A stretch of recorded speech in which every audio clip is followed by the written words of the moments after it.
Mesdames, Mesdemoiselles et Messieurs, bonjour. Ce matin, nous recevons sur ce plateau de SOE Guest le docteur Blaise Crafa, président de l'ONG Support Orphans Education, une ONG qui a été créée en novembre 2015 et qui soutient l'éducation des orphelins. Conformément à sa vision, l'ONG SOE intègre chaque année dans son effectif de bénéficiaires de nouveaux orphelins.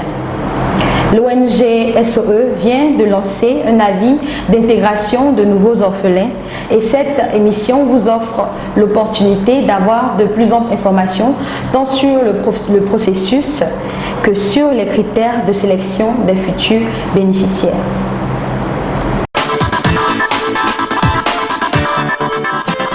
Bonjour docteur Blaise Crafa. Bonjour Enis Sarah. Comment allez-vous? Je vais très bien. Alors docteur, pouvez-vous nous présenter en quelques mots l'ONG et nous donner ses missions? Merci. L'ONG Support Orphans Education, en abrégé SOE, est une organisation non gouvernementale qui a pour mission de soutenir l'éducation des orphelins depuis le primaire de manière continue jusqu'à la fin des études universitaires sur 4 axes: l'appui à la scolarisation, le suivi psychosocial, le suivi médical et l'appui pour l'insertion professionnelle. D'accord. Et depuis 2015, combien d'orphelins avez-vous à ce jour? À ce jour, nous avons 46 orphelins qui sont répartis en Chine, au Gabon, au Togo et bien entendu en Côte d'Ivoire. Alors nous nous posons la question, avec 46 orphelins, pourquoi avez-vous besoin d'ajouter encore de nouveaux orphelins? Bon, il faut dire que les besoins sont énormes, donc notre objectif et notre ambition, c'est de permettre à un plus grand nombre d'orphelins de pouvoir bénéficier de la prise en charge de l'éducation que nous offrons. Voilà, donc depuis que l'ONG a été créée, chaque année, nous intégrons de nouveaux orphelins, non seulement en Côte d'Ivoire, mais également dans les pays où nous avons des sections. Donc c'est de pouvoir donner l'espoir au maximum d'enfants d'où qu'ils viennent, de quelques pays qui viennent. Voilà, donc c'est un peu ce qui nous pousse chaque année à donner l'occasion à ces orphelins-là de pouvoir bénéficier de cette prise en charge qui, je le répète, dès l'instant où ils sont intégrés, ils seront soutenus de manière continue jusqu'à la fin des études universitaires. Alors, vous venez de dire que l'ONG SOE a ses sections dans plusieurs pays tels que le Gabon, le Togo, la Côte d'Ivoire et autres. Est-ce que tous les orphelins de ces pays seront concernés par ce processus de sélection? Ok, cette année, ceux qui seront concernés, ce sont les orphelins de la Côte d'Ivoire et du Gabon. Les années à venir, certainement que ceux du Togo et d'autres pays où nous allons nous installer également pourront bénéficier. Mais pour cette année, l'opération se limite uniquement pour la Côte d'Ivoire et le Gabon. D'accord. Nous allons maintenant entrer dans le vif du sujet qui est la sélection des nouveaux orphelins. Alors, quels sont les critères de sélection de ces futurs bénéficiaires? Ok, bon, les critères sont simples, voilà. Donc, il faut, pour pouvoir postuler, il faut être orphelin, soit de père, de mère ou des deux parents. Donc ça, c'est le premier élément. Ensuite, il faut être à un niveau scolaire compris entre le CP1 et la classe de 3e. D'accord. Voilà, donc si vous êtes au CP1, CP2, C1, CM2, 6e, 5e jusqu'en 3e, vous pouvez postuler. Voilà.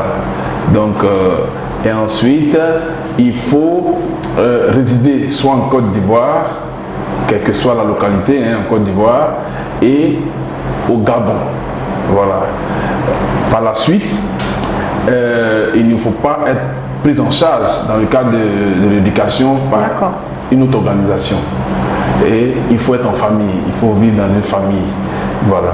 Donc voilà quelques éléments qu'il faut remplir comme critères pour pouvoir postuler. D'accord. Alors docteur, lorsque ces bénéficiaires, tous ces orphelins auront tous ces critères que vous venez de citer, quelles sont les démarches qu'ils doivent faire pour s'inscrire dans ce projet? Ok, merci. À ce niveau-là, il y a deux possibilités. La première, c'est de se rendre au siège. En Côte d'Ivoire, je commence d'abord par la Côte d'Ivoire, il faut vous rendre au siège de l'ONG qui est situé aux deux plateaux Les Oscars, voilà, non loin du carrefour glacier Les Oscars, et avec le contact qui va s'afficher, vous pourrez nous appeler pour avoir des indications. Donc le processus sera lancé à partir ouvert à partir du 22 janvier. Donc à partir du 22 janvier, tous les samedis, de 9h jusqu'à midi, vous pouvez venir au siège pour prendre un formulaire et le remplir sur place. Les mercredis, vous pouvez venir à partir de 9h jusqu'à 15h. Voilà. Également pour prendre pour retirer le formulaire, le renseigner sur place, vous avez toutes les informations.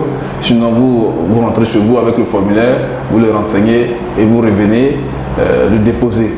Voilà. Donc ça, c'est la première option.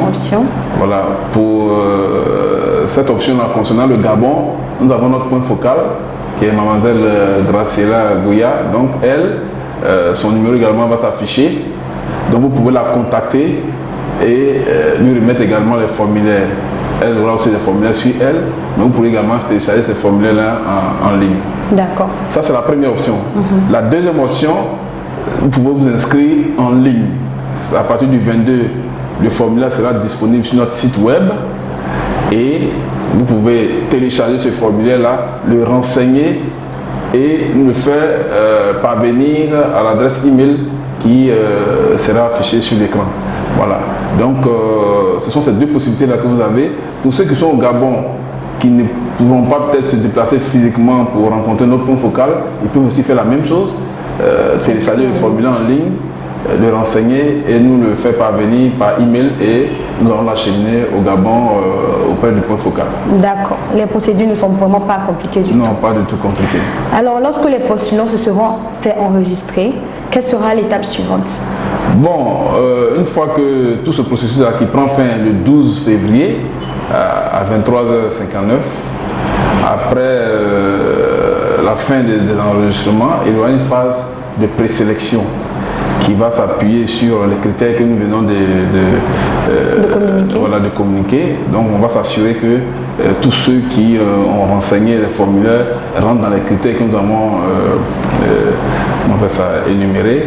Et par la suite, il y aura une enquête sociale dont les équipes seront déployées sur le terrain, que ce soit en Côte d'Ivoire comme au Gabon, pour, avec un formulaire plus fourni, pour recueillir un certain nombre d'informations sur les postulants et vérifier également certaines informations qu'ils ont eu à nous communiquer et tout cela. Et voilà, et prendre des photos, voir l'environnement, le cadre de vie et vraiment avoir le maximum d'informations sur les postulants. Et une fois que cette phase d'enquête sociale sera achevée, les dossiers seront compilés et seront mis à la disposition de la commission indépendante, voilà, qui est présidée par le professeur Georges Tiaou. Et avec l'équipe, cette commission indépendante-là se réunira en début avril pour sélectionner le nombre d'orphelins. D'accord. Bon, c'est nous qui communiquons le nombre d'orphelins que nous pouvons prendre en charge et la commission va siéger pour classer ces orphelins-là par ordre. Et bien entendu, en fonction de l'effectif que nous allons communiquer, ceux qui seront les premiers classés et seront retenus, que ce soit en Côte d'Ivoire comme au Gabon. Mais je tiens à dire qu'au niveau du Gabon, la présélection se fait sur place. Et les candidats présélectionnés maintenant, après l'enquête sociale, les dossiers seront acheminés à la commission qui va se dérouler à Abidjan. Voilà, et c'est à l'issue de cette commission-là que les résultats seront publiés sur le site web. Alors docteur, comment les postulants sauront-ils qu'ils ont été retenus? Voilà. Bon, la première des choses, c'est que le même soir, la commission se tient. Dans la soirée, les résultats seront diffusés sur notre site web. Donc, les candidats présélectionnés pourront consulter sur le site web la liste des orphelins qui ont été retenus. Et par la suite aussi, ils seront appelés individuellement, ceux qui ont été retenus, pour une rencontre au niveau du siège. Et voilà, je tiens à dire qu'une fois qu'ils sont sélectionnés, la prise en charge de leur éducation démarre dès la rentrée 2020-2021. D'accord. Voilà. Est-ce que les postulants auront à débourser des sommes au dépôt des dossiers? Non, le processus est totalement gratuit. Il n'y a rien à payer. Rien à payer. Il est totalement gratuit.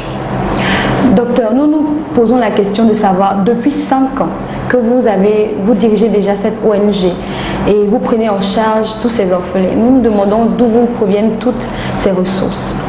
Merci beaucoup pour cette question importante. Vous me donnez l'occasion de dire merci d'abord à tous nos donateurs qui viennent de la Côte d'Ivoire, des États-Unis, de la France et bien d'autres pays qui spontanément, depuis la naissance de cette organisation, ne cessent de nous apporter leur soutien et qui nous permet vraiment de conduire efficacement notre mission. Et je tiens également à souligner qu'à côté de cela, il y a certaines jeunes entreprises courageuses qui ont ce sens vraiment de l'humanitaire, qui elles aussi nous apportent un soutien pour nous aider à conduire efficacement notre mission. Voilà, donc ce sont des personnes morales, ce sont aussi des individus, des personnes qui volontairement et spontanément apportent leur soutien à l'ONG. Et c'est grâce à ce soutien-là, vous avez des enfants qui sont au primaire, vous avez des élèves, des étudiants, des sans-emploi, des travailleurs, vraiment toute la couche de la population figure parmi nos donateurs. Et comme les contributions sont libres, sans engagement, et c'est fait de façon volontaire, il n'y a pas de montant imposé, donc nous avons constaté que les uns et les autres sont libres et contribuent avec joie.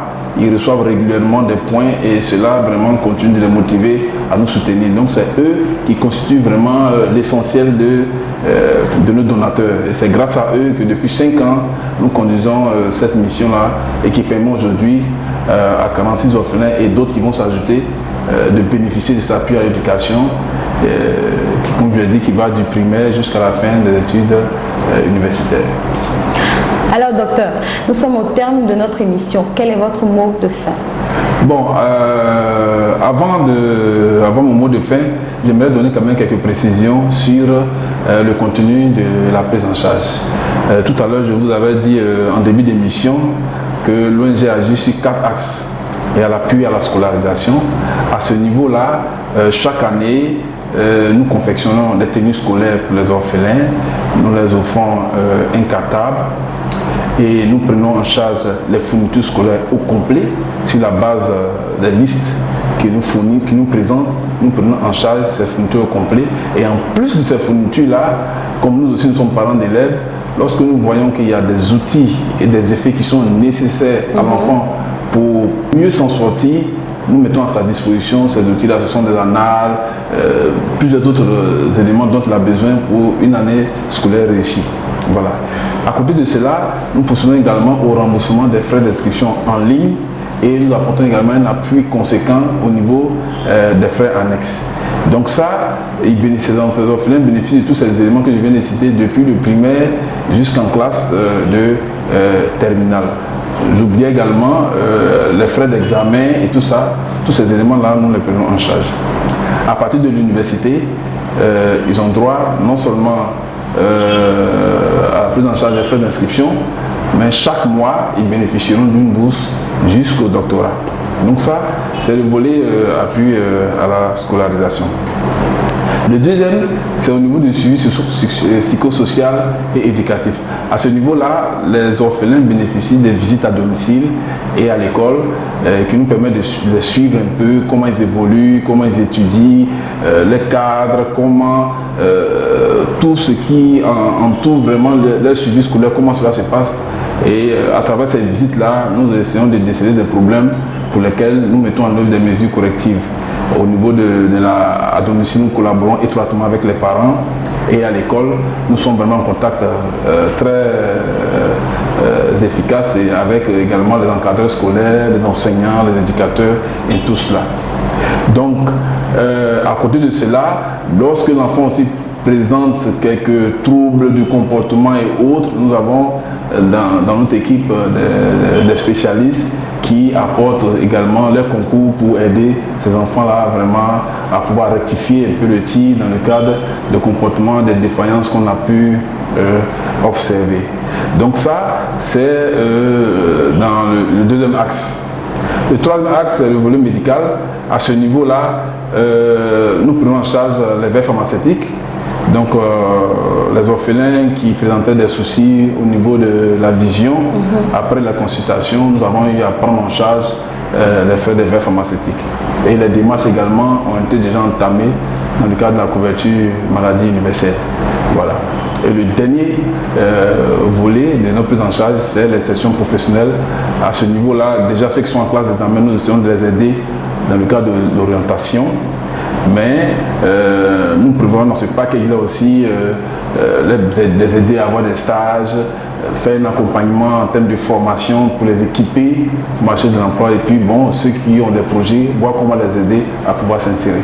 Donc voilà, vraiment résumé le contenu de la prise en charge. Et elle se fait un peu, bon en Côte d'Ivoire, tout le lot est déjà déroulé. Au niveau de Gabon, le volet médical n'a pas encore démarré, mais bon, ça ne saurait tarder. D'accord, merci, vraiment merci docteur. Et comme je vous le demandais tout à l'heure, votre mot de fin, est-ce que vous voulez dire quelque chose à toutes ces personnes qui nous regardent présentement? Bon, c'est vraiment toujours dire merci à nos donateurs, parce que cette année déjà, nous avons enregistré près de 300 donateurs.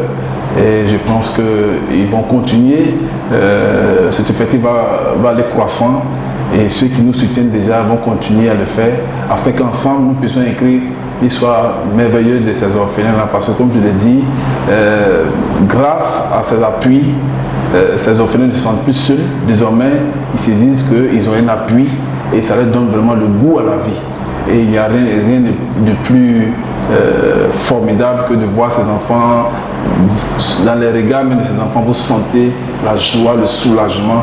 Et cela, c'est grâce à nos donateurs que nous tenons vraiment à remercier et à leur demander de continuer de nous soutenir, que Dieu puisse vraiment les bénir. Amen, amen. En tout cas, merci docteur d'avoir répondu présent à l'invitation de SOE Fly TV.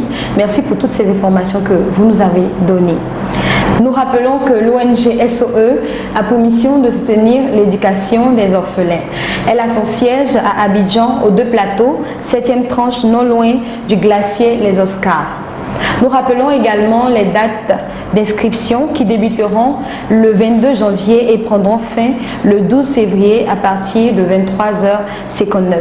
Vous pouvez nous suivre sur notre page Facebook, sur notre chaîne YouTube et également sur notre site web qui s'affiche présentement au bas de votre écran.